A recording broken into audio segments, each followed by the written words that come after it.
a moment that anyone can refer to. So you will hear about this today in the newspaper once in a while. Yes. And then the 70s. Yes, I took this picture from the newspaper Le Devoir. There was, because we are in 2010 last year, and it was the 30th, no, the 40th anniversary of Crise d'Octobre. La Crise d'Octobre is events in October 1970 in Montreal, where there was previous to that a terrorist group called Front de Libération du Québec. It was an armed group. They were putting bombs because they wanted the independence of Quebec very hard. And they ended up kidnapping a minister and a British diplomat. And so it was quite a crazy time. And the army, the Canadian army, was in the street with tanks. There were tanks in Montreal. It's strange to think about that.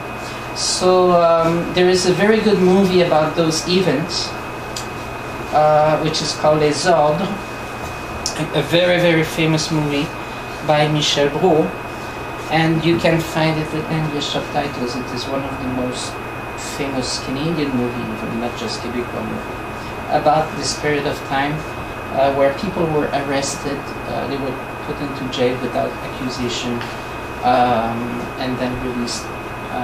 There was cases of psychological torture, like simulation of execution and stuff like that. It was very ugly. So, and after that, that was 1970. This is 1976. You can recognize the Olympic Stadium, but without the games were held because we didn't have time to finish it. And you can see the crane here. So later on we decided to finish, but the original plan was a longer tower. The one we have now is shorter, but we're still paying for it. So it was very expensive. But I think Olympic Games are crazy for every city who owns it. Okay, and then shortly after that, this is the election of the Parti Québécois, the first time that an independentist or sovereignist party was elected in Quebec.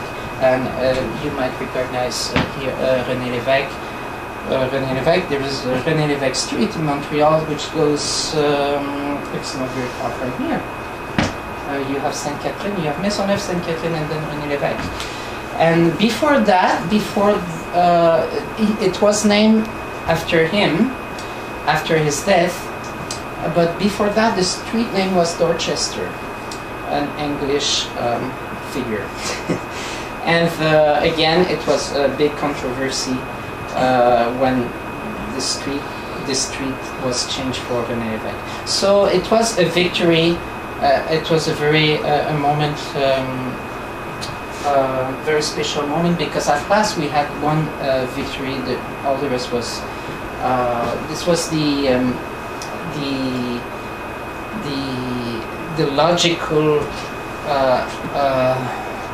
conclusion of the Révolution Tranquille, and after that it's a different story.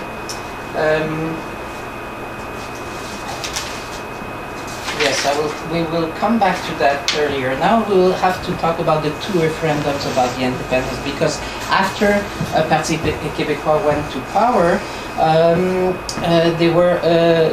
we have had two referendums about whether or not we want the independence of Quebec. One in 1980 and the other in 1995. And the first one, the question was very complicated, so people voted no. Probably because the question was too long to read, and partly because of that. And the other one in 1995, it was almost 50-50. And this guy, his name is Pierre Bourgault. He was one of the famous speakers of that time. He was not an official political figure in the sense that he was not a minister or anything like that. He wasn't elected, but he was an intellectual, and he was speaking to crowds, and he could almost hypnotize the crowds. He was his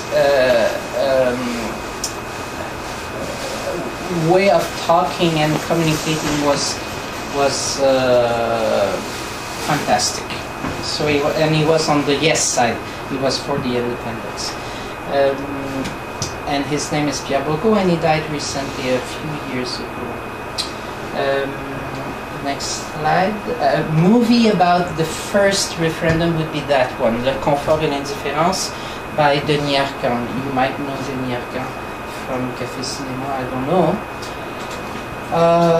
It's a documentary about what happened during the referendum. I didn't see it, but it's a reference. This is about events, and now we're in 1980, a very sad event. 89, I think. 6th of December. 6th of December, oh, you know. No, oh, it's written here. Okay, I should have a look.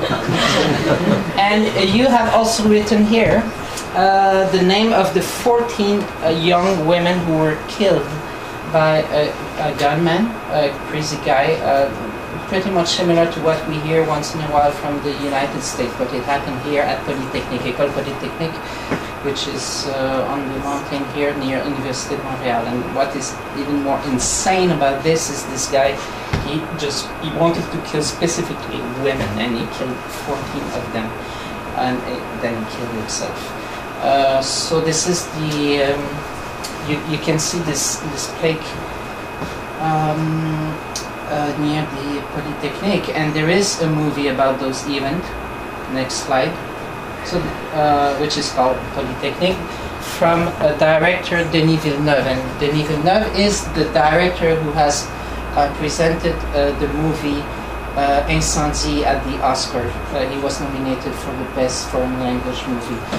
So this year. So yes, representing Canada, and he's the director of that movie. I haven't seen it, but the critics are not completely right. Yes. Or the one before? Or? Yeah, no, this one. This one, yes. The previous one doesn't matter. I know that the mothers of the victims every year has a gathering in the church, and one of the people who is participating in this gathering is the mother of the murderer. I think I've heard that recently. Yeah. Yes. It's very cool. And that makes also. Those even makes the question of gun control another very critical issue. It's since that time. This is the referendum number 2 in 1995. We can't make a referendum every other year, so but this one was almost 50-50, and this is a picture of a gathering which is what was called the Love Inn. People coming from all over Canada in Montreal. This is taken in Montreal, telling to the Quebecers, we don't want you to leave Canada, we don't want you to break our great country, and so on. So it was impressive. I was there. I was looking at the crowd, and there is a debate whether this event pushed towards the yes side, or people to vote on the yes side or the no side. For me personally, when I saw that, I was undecided. I said, no, I don't want to be told what I'm supposed to do, so I will go for the yes side. So, yeah.